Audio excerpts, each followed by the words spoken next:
Now we'll explore different ways to organize the information you've collected from your book so that your writing is as coherent as possible. And we're going to look at how to do that by using graphic organizers. First, we'll look at making those by hand.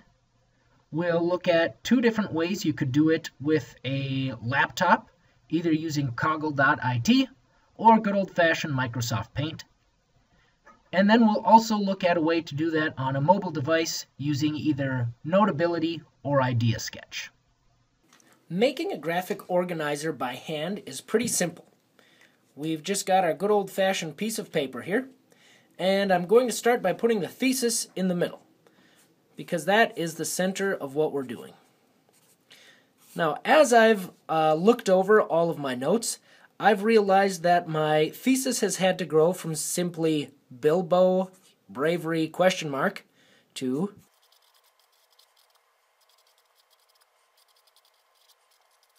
Bilbo becomes a hero by consciously overcoming his fears. So whatever I add to this should support that. Now we'll start making little bubbles coming off that. That's fairly early in the book, and it's one of the first places that we see Bilbo deciding to be brave and thus become the hero that he grows to be. Now, I need to prove, first of all, that it wasn't an easy thing for him to do. So if you remember, we've got quotes written down elsewhere, and I'm just going to write quote from 68.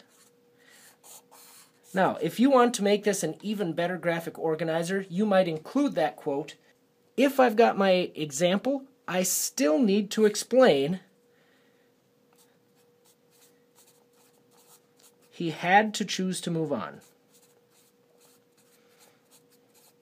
When you're writing, you want to make sure that it is painfully clear to anyone, no matter how intelligent, what it is you're trying to say.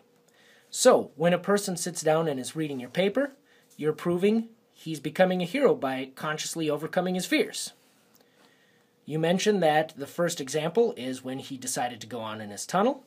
You'd include the direct quote that said he was miserable, and he has to move on.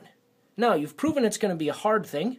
You also need to prove that he consciously decided to do that because that's in the thesis. So then I would include the quote from page 69,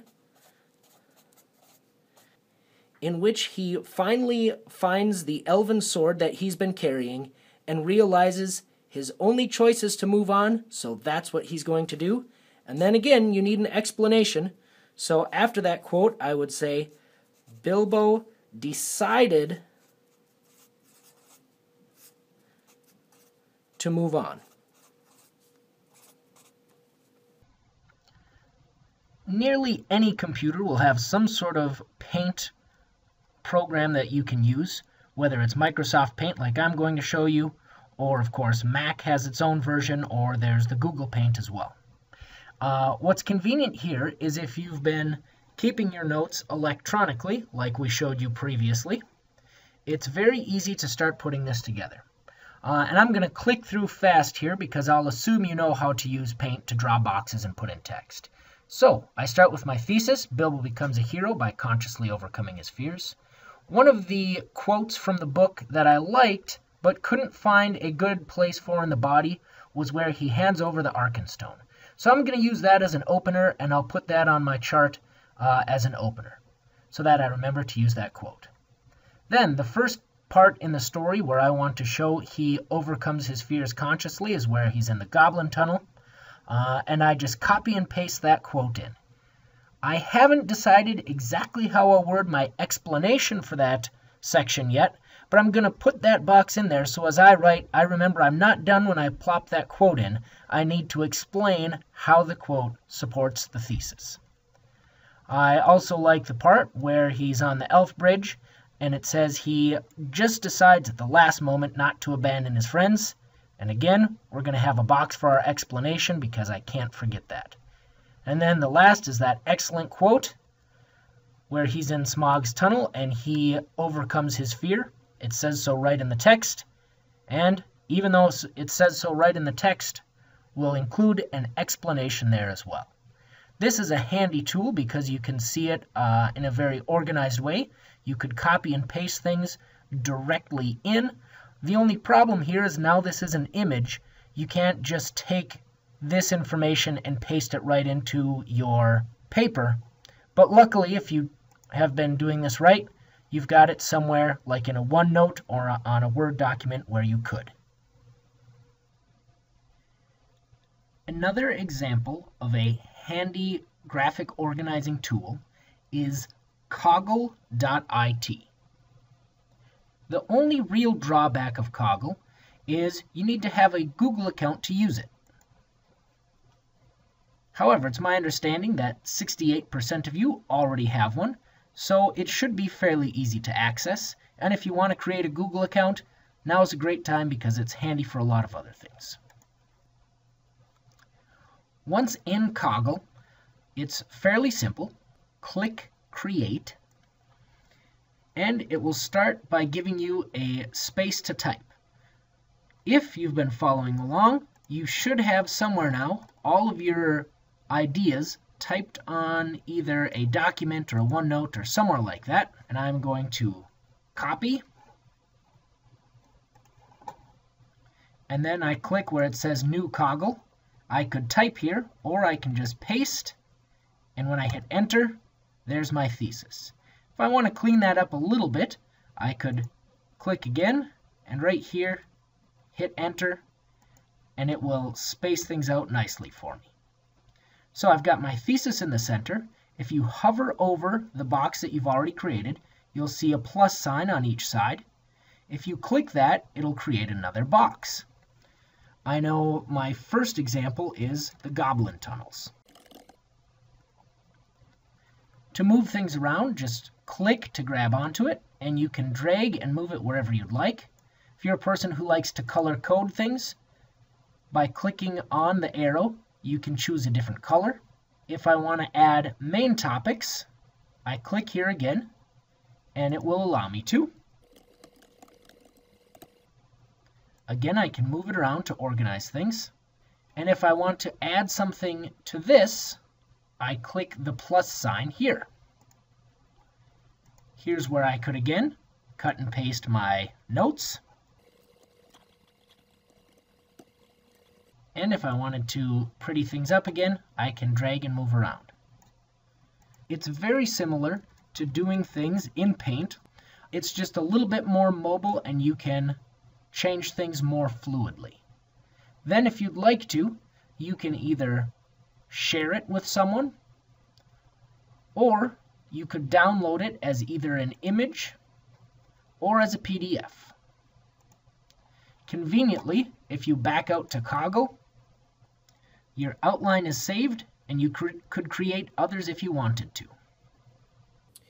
To continue showing some options that use a cell phone, I'll be using my iPhone here. Different people have different phones, and I'm sure if you don't have this brand, there's an app on whatever brand you like that can do similar things. I'll show you Notability first. So in Notability, you can just click to start a new note. One convenient thing, if you are just trying to get this done quickly and easily, and you don't want to have to type out on your phone, you can speak right into it. Thesis, : Bilbo becomes a hero by consciously overcoming his fears. So there we go, we're off and running. We've got our thesis in there. If I want to take a note on, let's say, the Goblin Tunnels again, I remember there's a quote on 68. And if you remember, we looked at perhaps using your phone to just take pictures of quotes. This is the same phone that it's in. We can go up here, select the camera, and I've already conveniently taken the picture. It's in my camera roll. So we're going to insert the photo of the text right there. I can resize or move around if I want to. And then I've got it right there, and I can move on to what would be my next paragraph. If you want to, you can hit the little icon up at the top again. we could put an arrow in or something like that.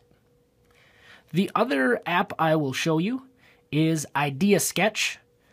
Idea Sketch is sort of similar. You can see we've gotten a start. We've got Bilbo becomes a hero by consciously overcoming his fears. Now, as we start to add things here, you just tap that. You pick anywhere out in space, tap, and it'll create another box. So we'll say the quote from 68. And if I want to, I can move that around. By clicking this and clicking other boxes, I could show relationships. Or if I click out here again, and if I hit hide, you can also attach images in this app. So I could take a photo, or again, I could just use that existing photo that I already have. Hit done, and there it is. So again, this is just another way you could use technology to get yourself organized. If we wanted to add even more, we just hit here, out in space again, and keep typing. The last convenient thing about Idea Sketch is if you hit this little graphic up here in the corner, it's going to turn your graphic organizer automatically into an outline, which, as you know, is a great step before writing. Now we could start up at the top with the thesis, then we would know our next paragraph was about the Goblin Tunnel, we'd have our quotes and our other supporting information, we would know the next one is about Smaug's Tunnel, and it would be very easy to organize a good paper. To wrap things up, what you should know by now is, first of all, how to collect quotes. And it's preferable, of course, that you collect those as text that you can copy and paste into both your graphic organizer and into your paper. Hopefully you've learned how to think about how your thesis can be explained and supported using those quotes that you've collected. And hopefully you've learned a few tricks on how you could visually organize your ideas. Thank you.